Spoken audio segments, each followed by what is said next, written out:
Welcome to news. So ఈ రోజు episode చూసిన తర్వాత ఎంత మందికి నేను పెట్టిన థంబ్నెయిల్తో ఓకే అంటారు. నవ్విన నాపచేయనే ఈ రోజు పండిందా అంటే ఈ రోజే కదా, మొన్నటి నుంచి పండుతూనే ఉంది. ఇది ఒకనొక టైంలోని టేస్టీ తేజ ఇంకా మన ఎవరు రోహిణి వీళ్ళందరూ మాట్లాడుకుని నవ్విన నాపచేయని పండుతుందిలే అని చెప్పేసి అనుకుంటారు. నామినేషన్స్ కో సంథింగ్ దేని గురించి వచ్చిన డిస్కషన్స్ లో. సో అలాగే అవుతుందా అనిపిస్తుంది. నిజంగా ఏం జరుగుతుందబ్బా మిరాకిల్స్. ఇంకా ఈరోజు ఆటలో అయితే నాకు అనిపించింది ఏంటంటే, బిగ్ బాస్ ప్రేరణకి అన్యాయం చేశాడా? బిగ్ బాస్ తలుచుకుని ఉండుంటే ఈ రోజు maybe or may not be, but maybe ఎక్కువ ఛాన్సెస్ కంటెండర్ టాస్క్ పొందడానికి ప్రేరణకు అవకాశం ఉండినా. ఇది ఆటకు ఇంకొక వైపు. దీని గురించి మాట్లాడుకుందాం. సో దీనికన్నా ముందు వీడియో మీకు నచ్చితే లైక్ చేసి షేర్ చేయండి, అలాగే ఛానల్ సబ్స్క్రైబ్ చేసుకోండి. వీడియో అంత విన్న తర్వాత మీ అభిప్రాయాన్ని కామెంట్ చేయండి, నేను కూడా అక్కడ రెస్పాండ్ అవుతాను. సో మనకి ఎపిసోడ్ స్టార్ట్ అవగానే మనకి ఎవరెవరు వీళ్ళు డిస్కషన్స్ చేసుకుంటారు కదా. సో ఏంటి ఎలా అయినా సరే కంటెండర్ టాస్క్ పొందాలరా. సో రాహుని పొందింది, మనం కూడా పొందాలి. సో నాకు చాలా చాలా ఇంపార్టెంట్. ఎందుకంటే తను ఫస్ట్ నామినేషన్స్కే రావడమే, నెక్స్ట్ ఎలిమినేషన్ వరకు వెళ్ళిపోయాడు కదా. సో దీని గురించి అన్ని మాట్లాడుకుంటూ ఉంటారు. దాని తర్వాత వీళ్ళందరూ డిస్కషన్స్ అవన్నీ అవుతాయి. అవన్నీ ఓకేలే.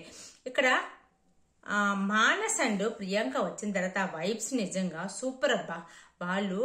వాళ్ళు అందరితో మాట్లాడిన విధానం కానీ ఏదైనా సరే, అంటే ఒకరిద్దరు వచ్చిన తర్వాత ఒకరితో ఒకరు కంపేర్ చేసుకుంటాం కదా, అలా చూసుకున్నా సరే వీళ్ళు అఖిల్ అండ్ హారిక కన్నా వీళ్ళు మాత్రం వాళ్ళతో డీల్ చేసిన విధానం అంతా కూడా చాలా చాలా బాగా చేశారు.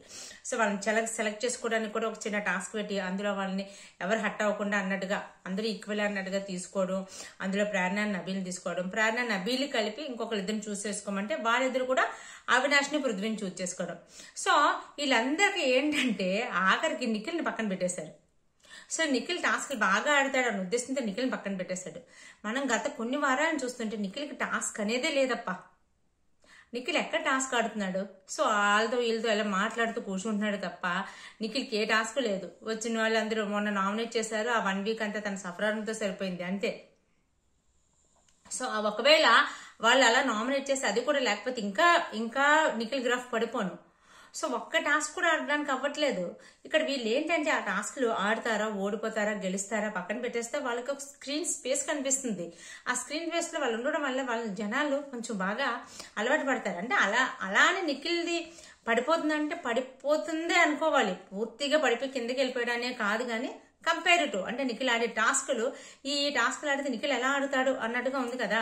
సో ఆ విధంగా నిఖిల్ అందరికి మొత్తం అందరూ ఆడే తప్ప నిఖిల్ తప్ప. సో మరి నెక్స్ట్ గేమ్ ఎలా పెడతారు, ఎవరెవరికి మధ్యలో పెడతారో చూడాలి.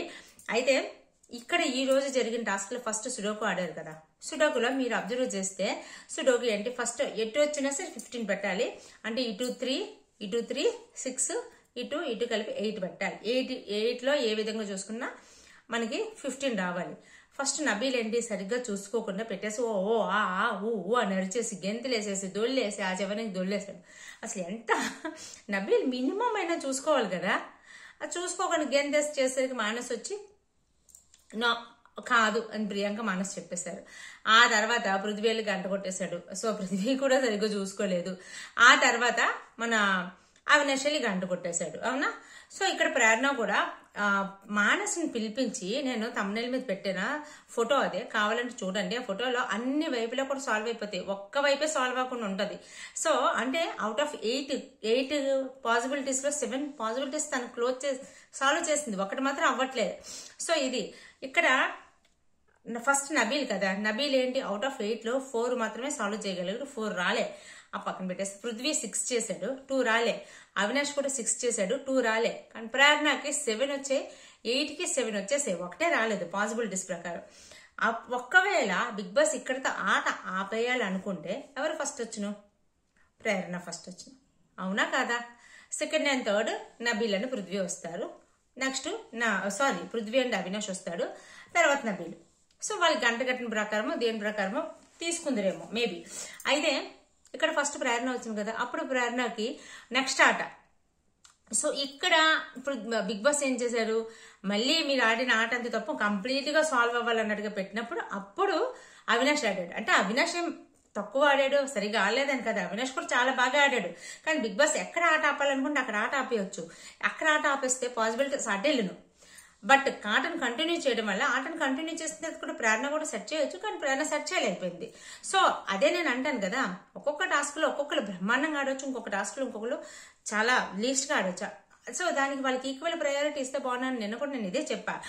సో రోహిణి విషయంలో విష్ణుప్రియని తీసేసిన విషయం గురించి చెప్తున్నా.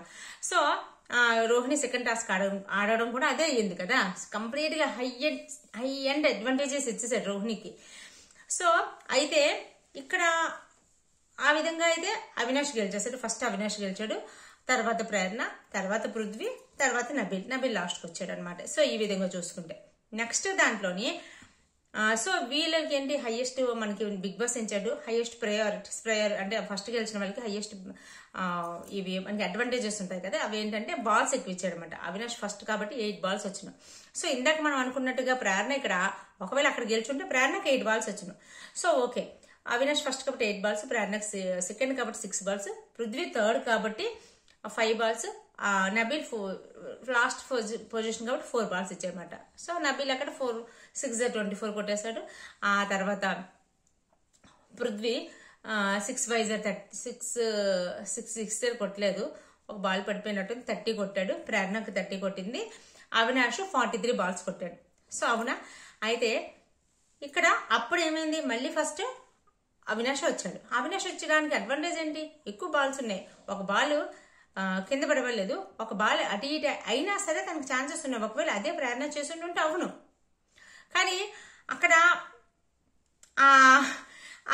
మేబీ అంటే దీన్ని పెద్దగా తప్ప అంటే ఒకవేళ బిగ్ బాస్ అక్కడితో ఆపేసి ఉండుంటే ఆట ఇంకోలా ఉండును. బట్ ఈవెన్ దో అవినాష్ కూడా చాలా బాగా ఆడాడు. అవినాష్ కానీ రోహిణి కానీ తేజ కానీ పడిన పాటలకి అసలు వాళ్ళు పడ్డ మాటలకి ఇదైతే హీ డిజర్వ్స్ ఇట్ అనిపించింది. ఆ రోహిణి పడిన మాటలకు గాని తను ఆడిన ఆట తీరికి గాని షీ డిజర్వ్స్ ఇట్ అనిపించింది. అంటే ఇక్కడ రోహిణి తప్పలేదు, అవినాష్ తప్పలేదు, ఎవరు తప్పలేదు. ఇక్కడ ఏమైనా చూసుకుంటే బిగ్ బాస్ అలా చిన్నవి ఇవ్వడం వల్ల నిన్న రోహిణికి అంత అడ్వాంటేజ్ ఇవ్వడం వల్ల రోహిణి అంటే అంత ఈజీగా కంటెండర్ టాస్క్ వచ్చేసింది అన్న ఫీలింగ్ వచ్చింది. రోహిణికి బిగ్ బాస్ ఏమైనా ఇచ్చేస్తున్నాడా అన్నట్టుగా. సో ఈ రోజు ప్రేరణ విషయంలో కూడా అక్కడ ఆట ఆపేసి ఉండే ప్రేరణ అవ్వను కదా, ఎందుకు మళ్ళీ దాన్ని కంటిన్యూ చేశారు అనేది. సో ఇదేనమాట. ఇలా బిగ్ బాస్ ఆట పెట్టి విధానంలో తప్పు చూడాలి కానీ ఈ కంటెండర్స్ ఆడిన ఆటలో అంటే అవినాష్ గాని రోహిణి గాని పిచ్చగా ఆడారు. ఎవరైతే అంటే ఇప్పుడు నబీల్ చూడండి, ఒక్కసారి అవినాష్ సుడోకో గేమ్ అయిపోగానే నీకు టేస్ట్ అయితే హెల్ప్ చేశాడు, ఎవరు హెల్ప్ చేశారు అని వెంటనే అంటే తనకు రాకపోతే ఇంకా అవినాష్కి రాదు, అలా పక్కన పెట్టేస్తే తనకు వచ్చినా రాకపోయినా సరే అవినాష్కి రాకూడదు, రాదే ఎందుకు వచ్చేసింది ఎలా వచ్చేసింది అన్నమాట తనకు అనుకోకుండా బయటకు వచ్చేసింది. దాని తర్వాత చాలా సముదాయించుకున్నాడు, చాలా రకాలుగా ఎక్స్ప్లెనేషన్ ఇచ్చుకున్నాడు, ఏదో చేశాడు తప్ప అసలు అది కాదు, నిజంగా తనకు అనుకోకుండా బయటకు వచ్చేసింది.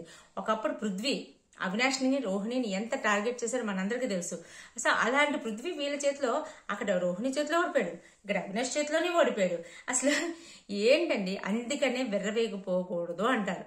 సో వెక్కిలి నవ్వులు నవ్వడం, ఎదుటి వాళ్ళని చీపుగా తక్కువ చేసి మాట్లాడడం చేస్తే ఎప్పటికైనా సరే మనం అంటే బయట ఎక్కడ అనుకుంటాం కర్మ సిద్ధాంతం, కర్మ ఏది చేసిన వాళ్ళు అనుభవించేస్తారు అని చెప్పేసి, ఇక్కడే బిగ్ బాస్ లోనే చూసేస్తున్నాం. ఆ రోజు నవ్విన వాళ్ళు ఈ రోజు కామ్గా పక్కన కూర్చోవలసిన సిచ్యువేషన్స్ వస్తున్నాయి చూడండి. అసలు ఎంత విచిత్రంగా జరుగుతుంది బిగ్ బాస్ సీజన్ 8. అన్లిమిటెడ్ ట్విస్ట్లు అన్నందుకు ఇవన్నీ ట్విస్ట్లే. సో ఎవరైనా ఊహించామా వైల్డ్ కార్డ్స్ నుంచి వచ్చిన వాళ్ళు కంటెండర్ టాస్క్లు ఉంటారని చెప్పేసి? అంటే అలానే వీళ్ళు గెలిచేస్తారు, టాప్ 5కి వెళ్ళిపోతారని ఏం లేదు. ఎందుకంటే లాస్ట్ టైం అంబటి అర్జున్ కూడా టాప్ 6లో ఉన్నాడా. సో అంబటి అర్జున్ కూడా ఫస్ట్ కంటెండర్ టాస్కే పట్టుకున్నాడు, బట్ తను గెలిచేయలేదు కదా. సో ఆ విధంగా అయితే అక్కడే అంటే అవినాష్ గాని రోహిణి గాని తేజ గాని గౌతమ్ గాని వీళ్ళు వైల్డ్ కార్డ్స్ కింద వచ్చి అసలు అంటే వీళ్ళకి ఏంటంటే ఒక రకమైన ప్రెజర్ ఉంటుందబ్బా, బయట నుంచి చూసి వచ్చారు వీళ్ళు అన్ని ఆటలు తెలుసుకుంటారు ఆడతారు అని చెప్పేసి. బట్ ఈవెన్ దో వాళ్ళు అక్కడ సస్టైన్ అవ్వడం కూడా అంతే కష్టం. వాళ్ళు సస్టైన్ అయ్యి వాళ్ళతో పోటీ పడి వాళ్ళతో సమానంగా బయట ఓట్లు సంపాదించడం అనేది వాళ్ళకి చాలా పెద్ద టాస్క్. మనం కూడా చాలా తొందరగా ఓట్లు వేయడానికి ఇష్టపడం వాళ్ళకి, ఎందుకంటే బయట నుంచి చూసి వచ్చారు, వీళ్ళకి ఏం చేస్తారు, సగం మాట చూసేసి వెళ్ళిపోయారు, వీళ్ళు చాలా తెలివిగా ఆడేస్తున్నారు, ఏం మాట్లాడకూడదు వీళ్ళకి తెలిసిన తొందరగా ఓట్లు వేయవు. అలాంటి సిచ్యువేషన్స్ లో కూడా వీళ్ళు నిలదొక్కుని వాళ్ళకి పోటీనిస్తూ ఓట్లు గెయిన్ చేయడానికి వీళ్ళు పడుతున్న పాటలకి హ్యాట్స్ ఆఫ్ చెప్పాలి నిజంగా. సో ఈ విధంగా అయితే సూపర్ నిజంగా. ఇంకా మానస్ వచ్చిన తర్వాత మన విష్ణుప్రియ అయితే చాలా చాలా ఫ్రీ అయిపోయింది. అసలు వాళ్ళ పేరెంట్స్ వచ్చినప్పుడు కూడా అంత హ్యాపీ ఫీల్ అయింది తెలియలేదు, కానీ మానస్ వచ్చాక చాలా హ్యాపీ ఫీల్ అయింది. చాలా రిలాక్సింగ్ గా, చాలా చెప్పవలసిన అందరికీ మానస్ ప్రియంగా చాలా చక్కగా చెప్పారు. అందరు చాలా బాగా ఆడుతున్నారు, చక్కగా ఆడుతున్నారు, చాలా బాగున్నారు. ఇంకా ప్రియాంక అండ్ గౌతమ్ అన్నా చెల్లెలు కదా వాళ్ళు. సో సీజన్ 7 వాళ్ళు ఎవరో ఒకరు అలా కనబడుతూనే ఉంటున్నారు, అబ్బా వస్తూనే ఉన్నారు. సో ఓవరాల్ గా అయితే ఇదండి, మొత్తానికి 2 కంటెండర్స్ వచ్చారు కదా. నెక్స్ట్ మనం అబ్జర్వ్ చేస్తే చూడండి, 6 టాస్క్ లో ఫస్ట్ స్పీడ్ అండ్ బ్యాలెన్సింగ్ వాళ్ళిద్దరు చూసారు కదా. వీళ్ళంటే స్కిల్ అండ్ మెంటల్ స్టేటస్ వీళ్ళు చూసారు కదా. మరి మిగతా ఇంకొక 2 మిగిలే, అంటే ఇంకొక టాస్క్ ఉందన్నమాట.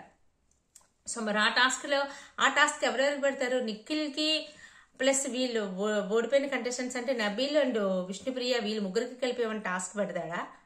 సో ఎందుకంటే ఇంకొక 2 ఉన్నాయి కదా. సో దాన్ని ఎలా పెడతారనేది చూడాలి. దాంట్లో ఏంటంటే ఫిజికల్ టాస్క్, ఇంకా ఇంకొకటి ఏదో ఉందబ్బా, స్కిల్ సంథింగ్ ఏదో ఉంది, స్కిల్ కదా అలాంటిది ఏదో వస్తుంది, స్పీడ్ సంథింగ్. సో ఈ రెండింటి కలిపి ఎలా టాస్క్ పెడతారో అది చూడాలి. అప్పుడు ఇందులోంచి 3 కంటెండర్స్ ని తీస్తే వాళ్ళకి మళ్ళీ టాస్క్ పెడతారా? సో ఇదంతా అయితే చూడాలి.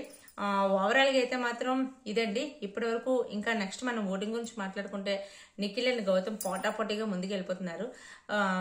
సో వీళ్ళకి ఎటువంటి ఇది లేదు. నేను కొన్ని ఓట్స్ లో చూస్తుంటే కొన్ని దగ్గర ప్రేరణ పైన ఉంటే కొన్ని దగ్గర విష్ణుప్రియ పైన ఉంటుంది అనమాట.